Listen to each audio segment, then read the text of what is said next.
And we're going to begin with a very specific topic, which is ovarian masses in children and adolescents.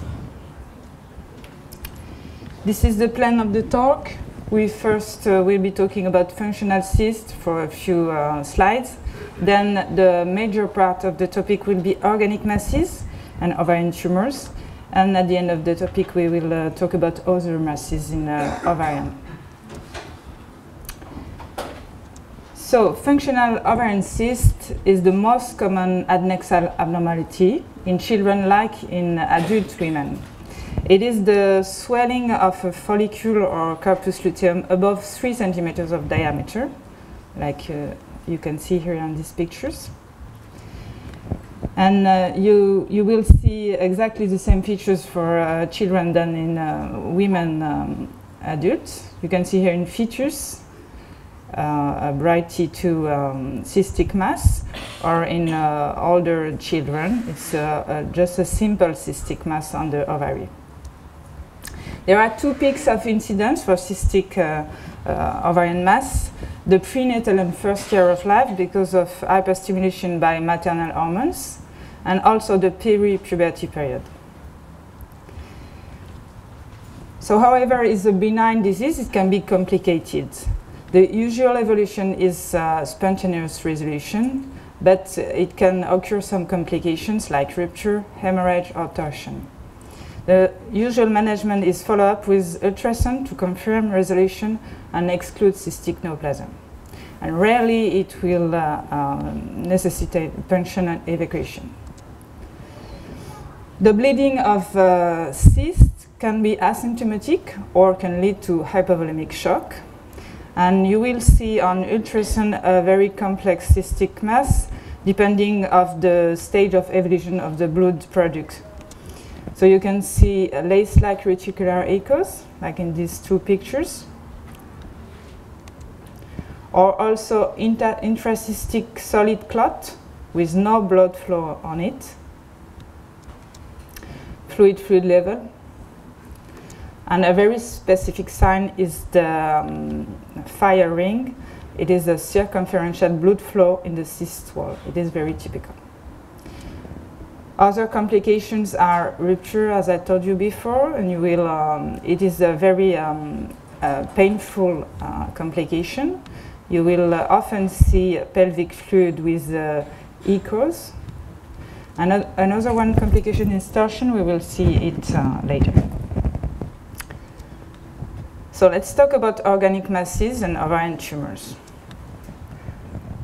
Among gynecological pediatric tumors, gynecological pediatric tumors are very rare. You see, it's less than 5% of all pediatric solid cancer, which are originate from a gynecological system. It's 2.6 patients per 100,000 girls per year for ovarian tumors. And among all these gynecological pediatric tumors, the ovary tumors are more frequent. The different categories of ovarian tumor are defined by their cellular origin. The most frequent cellular origin in pediatric group is germ cell tumor. This is not the same for adult tumor, which are epithelial tumors. Then you can find stromal tumor, originate from the stroma of the ovary, and epithelial tumor. Other pathologies are very rare, like metastasis or lymphoma. We will start by germ cell tumor, which can be a bit complicated to understand, and we'll try to explain it to you step by step. So all begin with totipotent germ cells.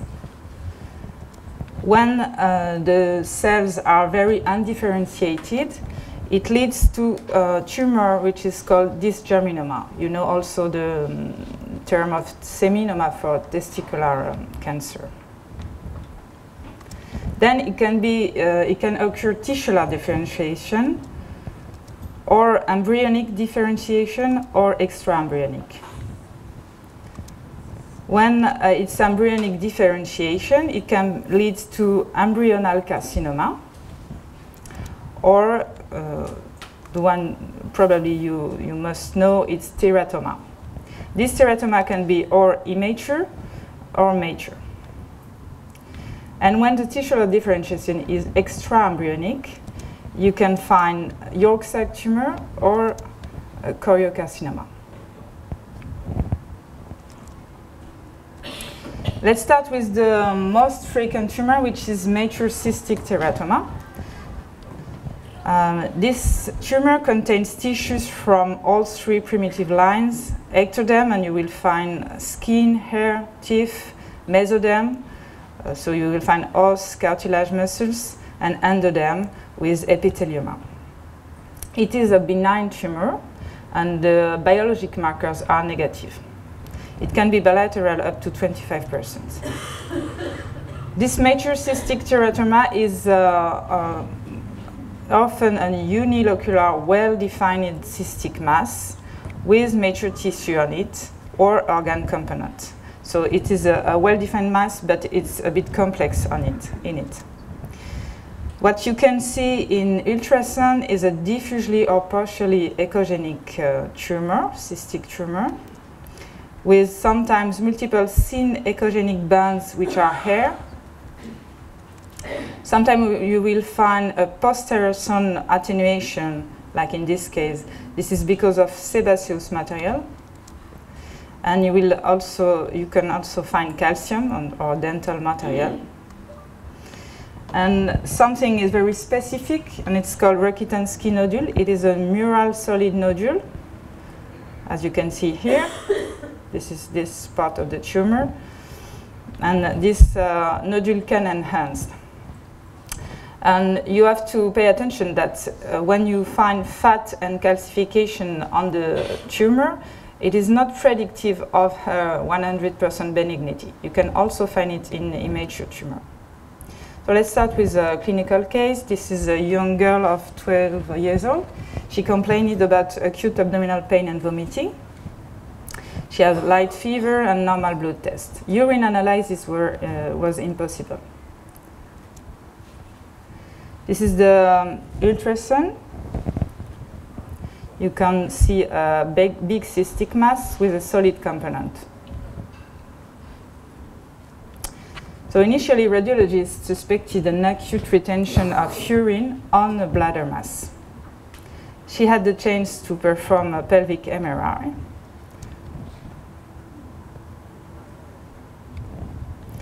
So what can you see? This is a T2 sagittal MRI. You can see a big cystic mass on the pelvic area with a solid component nodule. And you have to pay attention of this. What is it? This is the ovary parenchyma. And it's a bit too thick with a little follicle microcyst on the peripheral zone. You can see also a little pelvic fluid. This is T1 without and with fat saturation, and you can find a fatty component here. So what is your final diagnostic? It is a mature cystic teratoma, but it is an adnexal torsion secondary to mature cystic teratoma. Why you could suspect torsion? Because of the thickness of the ovary parenchyma here and the peripheral, the follicle which are on the periphery of the parenchyma. So there is some complications of mature cystic teratoma, torsion, you can see here, and rupture. It's rare. And more rare are infection or malignant transformation. The treatment is usually surgical excision, preserving the normal ovarian parenchyma for the fertility of the younger girl. And contralateral recurrence can occur in 10% of cases. This is another case, a 14-year-old young girl. She complained about weight gain since 1 year and hirsutism. She had abdominal enlargement, and the marker was a bit high, alpha fetoprotein. ACG was normal. So you can see calcium and fat on the mass, but can you diagnose mature cystic teratoma? No, it's not the same aspect. Here is the MRI. You see a huge mass with abundant acids. And this is a very complex mass with tissular portion. It was an immature teratoma. So when malignancy has to be suspect, when you find this kind of mass, the different signs of suspicion are this one. When the tumoral size is big and above 8 centimeters, when it's a palpable mass, when you find predominant solid component on it and necrosis, when there is a big peritoneal effusion, and even if you find calcification or fat in the mass.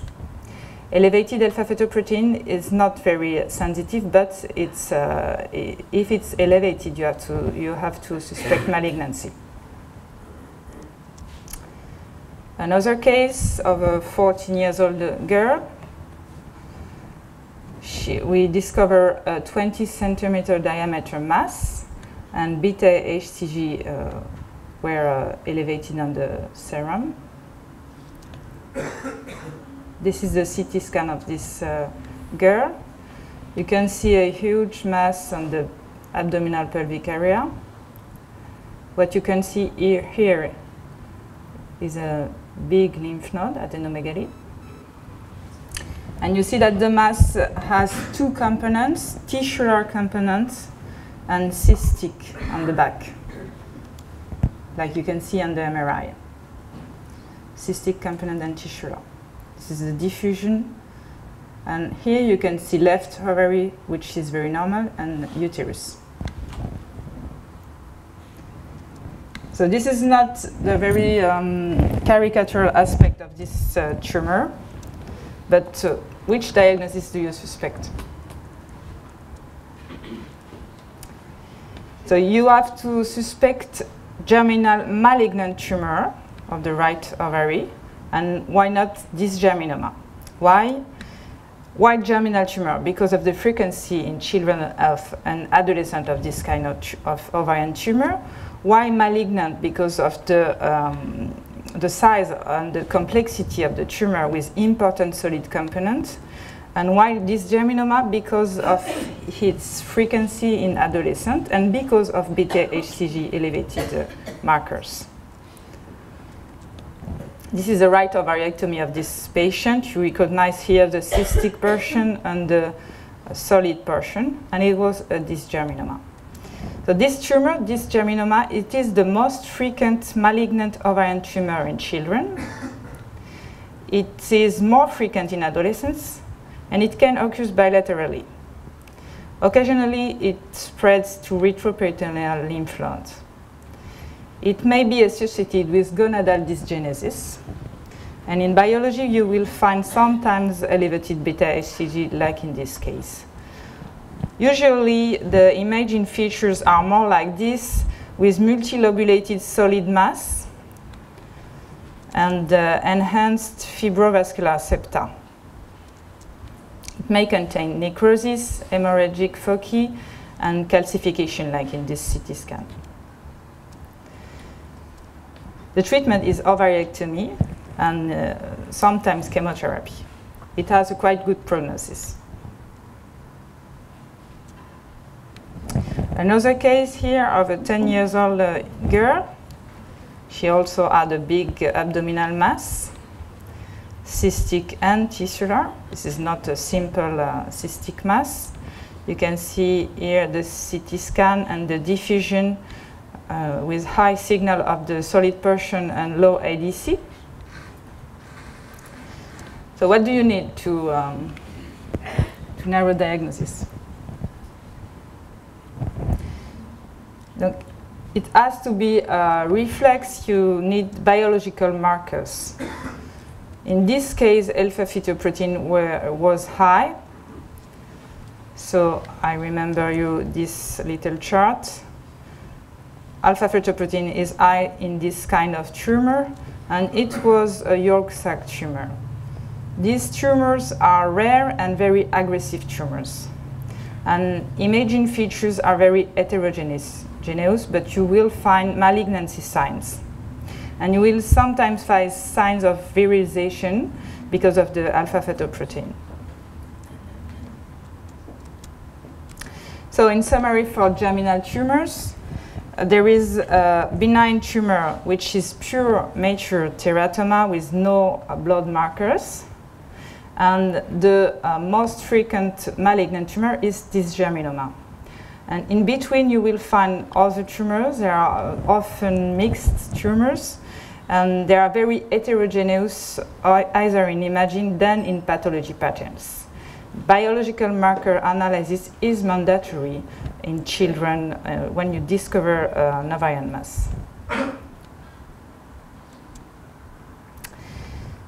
So now let's talk about sex-cord stromal tumors.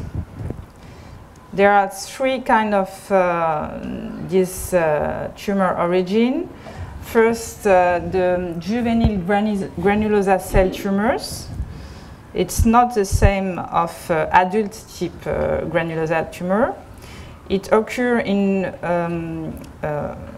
prepubertal girl and until 30 years old, and it can secrete estrogen with clinical signs like precocious puberty, uterine enlargement, or endometrial thickening. There is a tumoral marker which is very specific but not very sensitive, and it's called inhibin. Then you can find Tecoma fibroma group, and it's more often a pathology of adult group, and at least certainly Leydig cell tumor. The median age is 14, and it can secrete androgen. So this is a case of a 3-year-old young girl. She has abdominal swelling, and she has this kind of tumor on ultrasound. You see this aspect is very typical. It is a solid portion with multiple microcysts on it. Clinically, there were signs of estrogen, like breast enlargement and spotting. So we suspected a juvenile granulosa cell tumor, and it was the diagnosis, and she was operated. This kind of tumor is often large and unilateral, and it will present like a multi-microcystic mass with solid portion. It is a sponge-like appearance. This is another case of a young girl of 11 years old. She was a prepubertal girl, and we find a voluminous left abdominal solid mass. You can see here on the CT scan, and a second little mass here, solid mass on the right side. Ovaries were not seen, and biological markers were normal. This is the MRI, and you have to pay attention that the T2 signal is very low, and this kind of T2 signal is a fibrous signal. She has also a large amount of acids. So she had an acid punction, and the punction was normal with no tumoral cell. Finally, she had a left ovarectomy, and it was a benign fibrotecoma, and on the right ovary, it was a fibroma. And do you know the name of this big amount of acid with fibroma and the ovaries? Meigs. Yes, it's a Meigs syndrome. So Tecoma fibroma group, for imaging features, you will find solid fibrous tumor with a very low signal in T2 and delayed or variable contrast enhancement. You will often find calcifications, and this syndrome, like in this girl, fibroma plus acids or right-sided pleural effusion, is called Meigs syndrome. Okay, then epithelial stromal tumor. This is very, very rare before the age of 12 years old. It is 15 to 20% of all pediatric ovarian tumors. It can be benign, borderline, or malignant. This is a case of a young girl. She had this kind of pelvic mass. You know, it's multilobulated, and it's very cystic on T2. And on T1, you can find different signal on this different lobulated. High signal, low, This is very specific of this kind of tumor, but you usually find it in adult women. This is the MRI. You can see here a normal ovary and a multilobulated cystic mass, and no solid components were found in the mass. It was a mucinous cystadenoma, which is very, very rare on children at this age. Benign cystadenoma is the most common type of epithelial tumor in children, and you will find voluminous cystic complex tumor, or unilocular, it is a serous type, or multilocular mucinous type, with locules with variable signal intensity, like in this case. You will find thin wall or septation and no solid portion.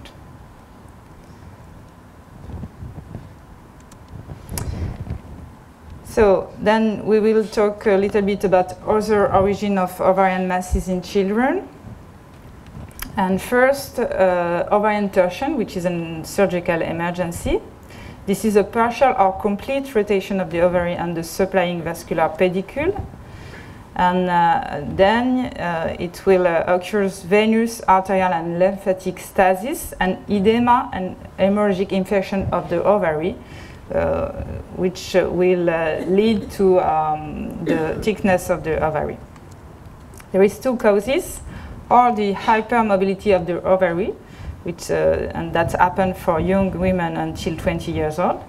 So in this case, there is no mass on the ovary, and the ovary has just twist on it because it's too mobile.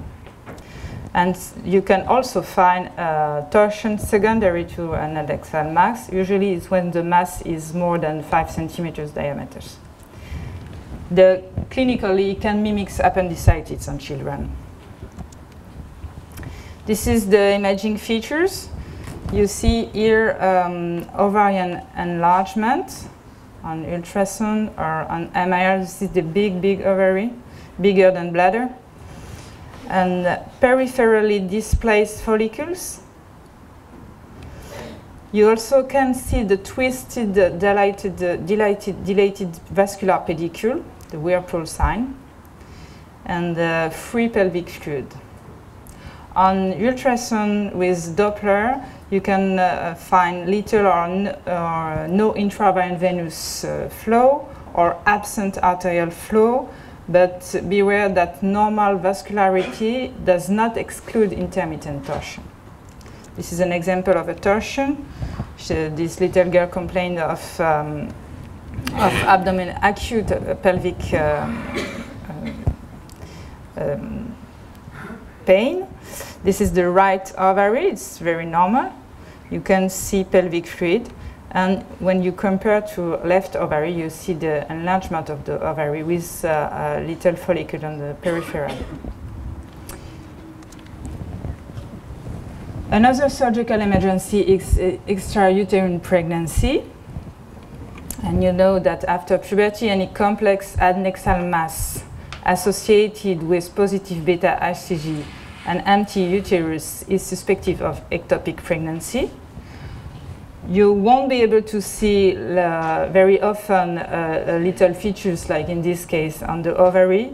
More often you will see a big ovary and complex, and you will often see complex pelvic fluid. And at least pelvic infection can mimic ovarian mass, an adnexal complex mass. You will find very pelvic inflammatory changes. And this is a pelvic with a big enhancement. And sometimes you can find tubo-ovarian abscess with a multilocular aspect and irregular and thick wall septa. Again, the differential diagnosis in this case, it is appendicitis. So to conclude, when you find a pediatric ovarian mass, you have to know this epidemiology. This is on 45% non-tumoral, and this can be functional cyst, infection, torsion, or ectopic pregnancy. 45% are benign tumor, and the first of them is mature benign teratoma, and 10% are malignant tumor, and the most frequent of them is dysgerminoma. Then there are some critical questions that you have to answer. Is there any sign of malignancy? The size of the tumor, is it palpable? Is it more solid than cystic? Is there any acids? And are the serum markers positives? Is there any infection sign? You will be helped by the clinical presentation and also inflammatory change in the pelvis. You have to search complications like torsion, rupture, or hemorrhage. And if at least it is a tumor, you have to prepare treatment, to speak with the surgeon, and to perform a CT or an MRI, and to find if it is bilateral and if there is any metastatic spread. Thank you.